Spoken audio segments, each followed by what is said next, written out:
बेहतज़माना पहले सिंड्रापुर नामी एक कस्बे में हमीद नाम का एक गरीब आदमी रहता था। इसके पास सिर्फ एक छोटी सी झोंपड़ी थी, जहां वह अपने बीवी लीला के साथ रहता था। सिंड्रापुर का हिकमरान बादशाह हारविंद अपनी नर्म व रहमदिली की वजह से मशहूर था। वो हर रात आम आदमी का भेष बदल कर गलियों में निकलता ताकि देख सके आ सके लोग किसे जिंदगी गुजार रहे हैं। हमारे पास खाने के लिए पैसे नहीं बचे, कल हम क्या खाएंगे? फिक्र ना करो, हमारा बादशाह अच्छा आदमी है, कल मैं इससे मदद मांगूंगा। अगर हमें थोड़े पैसे मिल गए तो मैं कोई काम शुरू कर दूंगा और हम मेहनत से कमा लेंगे। अगली सुबह हमीद महल पहुंचा। बादशाह अरोंद ने इसे फौरन पहचान लिया, वही आदमी जिसकी बातें इसने रात को सुनी थीं। हमदर्दी से बादशाह ने इसे सोने के सकों से भरा हुआ एक संदूक दे दिया। हमीद और लैला खुशी से नहाल हो गए और सुकून से सो गए। मगर सुबह होते ही अजीब वाकया हुआ। संदूक खाली था, सब सोने के सके गायब हो चुके थे। दरवाजे और खिड़कियां अंदर से बंद थीं। हैरान परेशान रोमीश दोबारा महल पहुंचा और सब कुछ बताया। बादशाह ने यकीन किया और दूसरा संदूक भी दिया, लेकिन अगली सुबह फिर वो ही हुआ, संदूक खाली।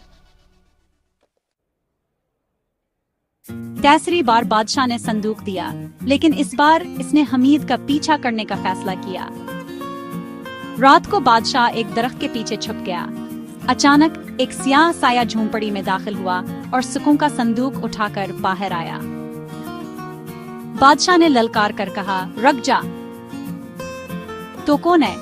साया ने कहा, मैं तकदीर हूँ। यह शख्स अपने पिछले कर्मों के अनहोस्त लिए हुए है, चाहे कितना भी माल मिले सब गायब हो जाएगा। बादशाह ने फिर पूछा, लेकिन क्यों? इसने क्या किया था? साया ने जवाब दिया, मैं यह नहीं बता सकती, लेकिन अगर जानना चाहते हो तो 50 मील दूर राशकर गांव जाओ। वहाँ पुराने बरगद के दरख्त के नीचे एक बदबुरा शख्स रहता है। वह की कहानी जानता है, जो कभी यहाँ का सबसे अमीर आदमी था। यह कहकर साया संदूक लेकर गायब हो गया। बादशाह अरोंद फौरन घोड़े पर सवार हुआ और रात भर सफर करके राशकर पहुंचा। वहाँ वाकई एक बूढ़ा आदमी बरगद के नीचे बैठा था। बादशाह ने अदब से कहा, बराहे करम मुझे वेरा की कहानी सुनाइए। बूढ़े आदमी ने आहिस्ता से कहा, वेरा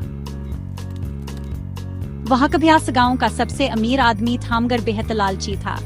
वो गरीब किसानों को कर्ज देता मगर सख्त शराइत पर। किसान दोगुना वापस करते तब भी वह कहता, कहा भी कर्ज बाकी है। एक साल का हत आया और एक सान सूदन हदे सका तो वीर हने इसकी जमीन घर सबक छीन लिया।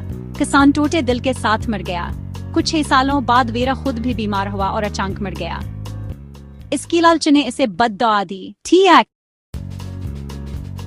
यह सब सुनकर बादशाह की आंखें खल गईं। इसे समझ आ गया कि वीर दोबारा जन्म लेकर हमीद बना था। बादशाह वापस आया और हमीद को सब कुछ बताया। हमीद की आंखों से आंसू बहने लगे। 10 दिन के बाद उसने मुफ्त का पैसा मांगना छोड़ दिया। अब वो मजदूरी करने लगा और दूसरों के मदद करने की कोशिश करने लगा। महीनों बाद बादशाह ने इसकी दिली दिखकर एक और संदूक दिया। इस बार कोई सा यहाँ आया, सके अपनी जगह है। रोमीश ने इनसे एक छोटा कारोबार शुरू किया और जल्द ही शहर का इज्जतदार आदमी बन गया। कई साल बाद एक तूफानी रात को वह साया वापस आया। रोमीश के दरवाजे पर रखा और कम ऐसे घर से कुछ नहीं ले सकता जो दूसरों को देता है। फिर वह हमेशा के लिए गायब हो गया। यह कहानी हमें एक साथ हमगर गहर आश्चर्य खाती है। हमारे अमाल ही हमारी तकदीर बनाते हैं। बड़े कामत खावर नुकसान लाते हैं, जबकि अच्छे कामर कितावर सुकून देते हैं। रोमी शकीज नंदगीत बदली जबास के अमल बदले। इसने किस्मत को कोसने के बजाय ईमानदारी और नीकी को अपना लिया। जब कर्म बदले तो नसीब है बदल गया। तकदीर आसमानों पर नहीं की होती, यह हम खुद अपनी रोजमर्रा की पसंद और अमाल से लिखते हैं। अगर जिंदगी हमारी मर्जी के मुताबिक नहीं चल रही तो आज ही से नीक नीता और मेहनत के बीज बोना शुरू करें। एक दिन के मीठे फल जरूर मिलेंगे।